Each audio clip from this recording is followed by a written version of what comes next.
Hello everyone, welcome back to Super Jerry 27's Nerd Cave, where I talk about video games, comic books, sometimes toys, the occasional social commentary, but mostly video games. That seems to be a nice niche here on YouTube. I love my comic books, but people don't seem to love them as much as I do.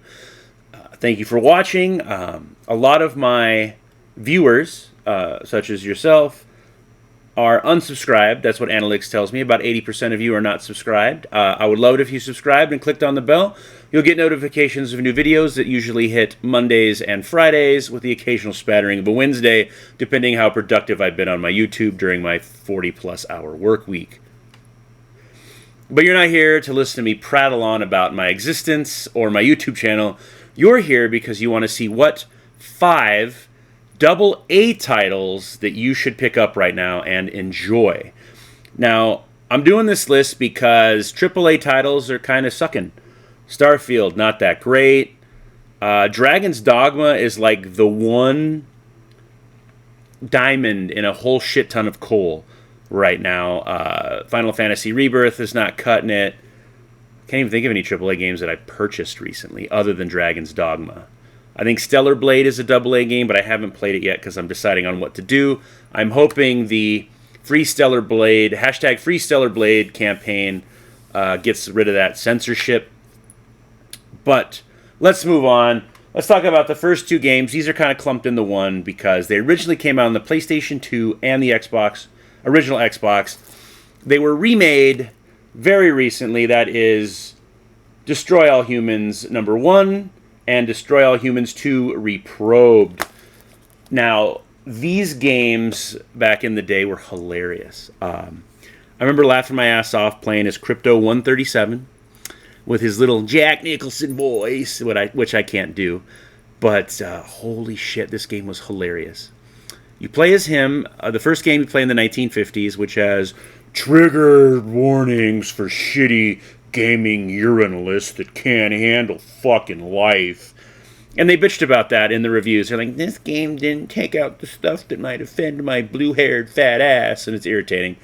Thankfully, Black Forest Games and THQ Nordic did not remove any of this so-called offensive content. But they did put like a warning up front, which is just like, come on, guys. Like, fucking grow a pair. I'm sorry. But it was released way back, April 5th, 2016, before the world changed with the pandemic. It's a third-person action-adventure game. Relies a lot on the humor and the satire of the 1950s.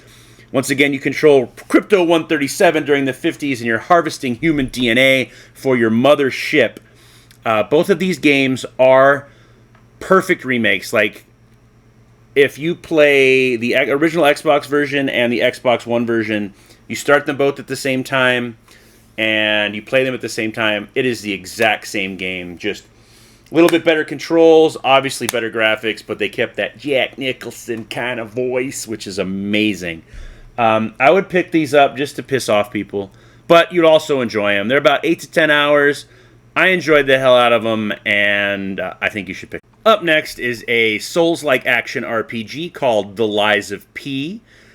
Now, this game is a tubby little bitch. It is insanely hard, and I'm not very far. I'm not going to lie. I have not beaten the first boss. Try as I may, try as I might. I'm very happy I haven't thrown my PlayStation controller across the fucking room yet.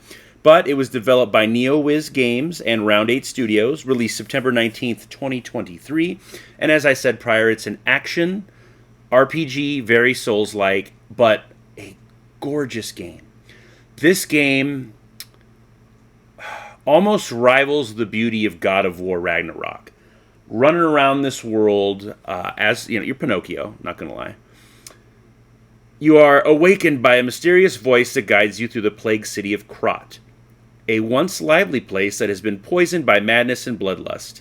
In our Souls-like, you must adapt yourself and your weapons to face untold horrors, untangle the unfathomable secrets of the city's elites, and choose whether to confront predicaments with the truth or weave lies to overcome them on the journey to find yourself.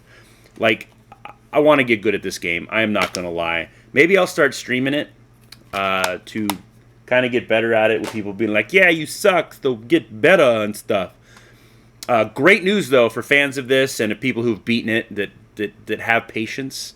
I don't have patience. A sequel has been announced, and I believe some DLC has been released. So that's great news for another AAA title that was very much slept on by some people, but it's got a lot of word of mouth, and it has sold over 1 million copies as of October 2023. So, holy shit, great job.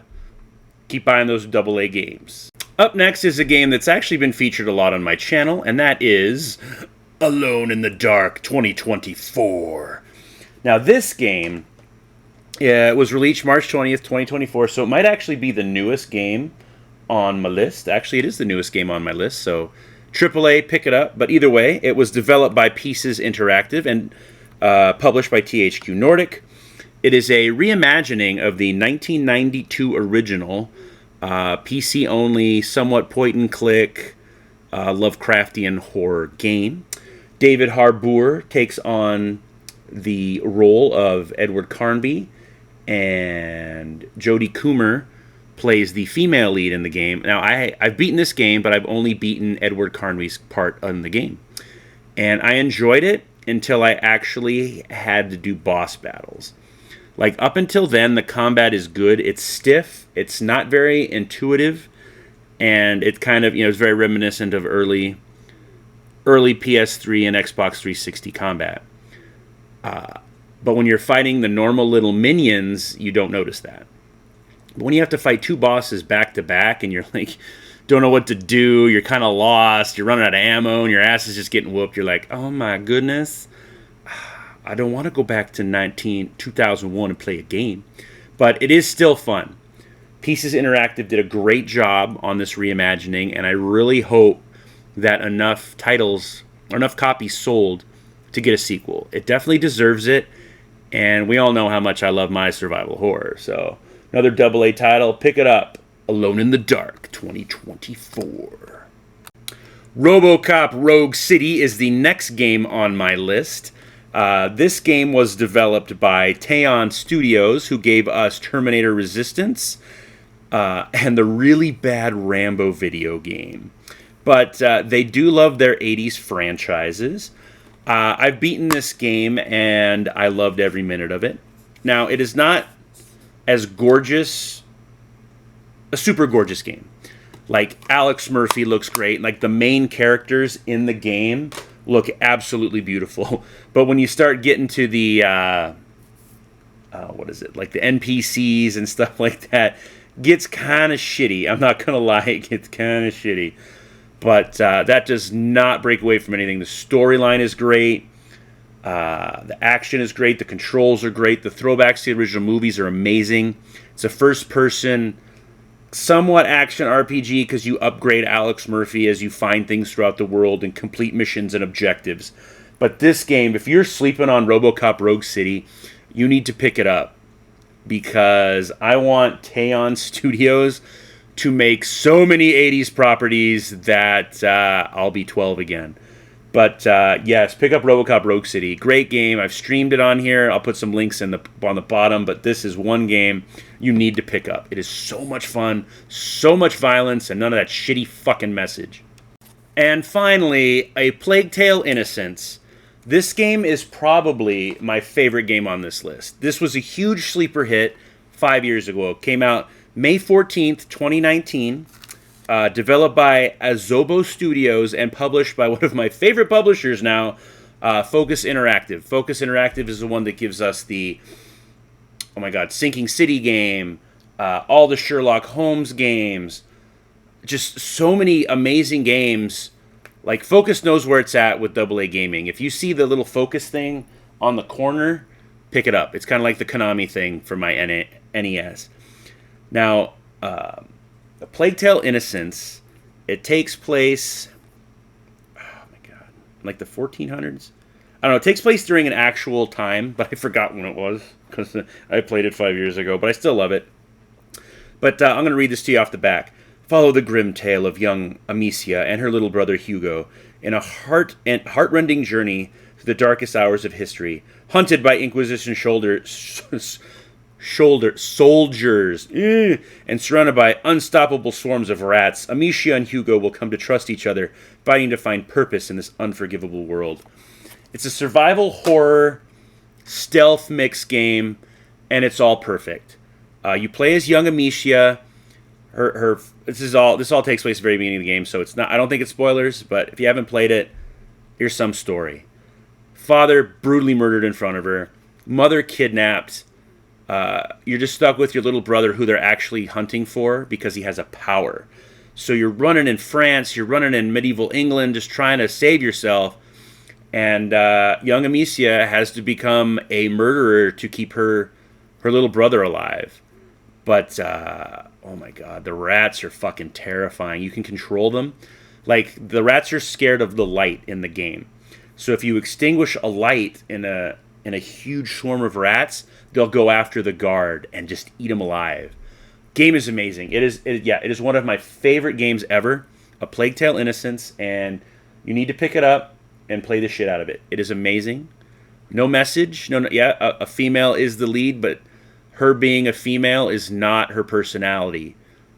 Her personality is actually amazing. She's this young girl who just wants to live and is suddenly thrust into this world of fucking bullshit and is trying to figure out her way in the world, what she's doing, what she's becoming, while keeping her little brother alive. It is amazing. So, yeah, pick it up.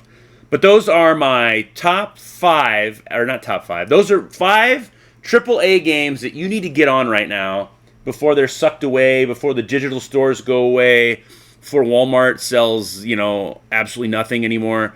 Pick them up if you see them. I recommend each and every one of them, and I really don't think you'll be disappointed if you pick them up.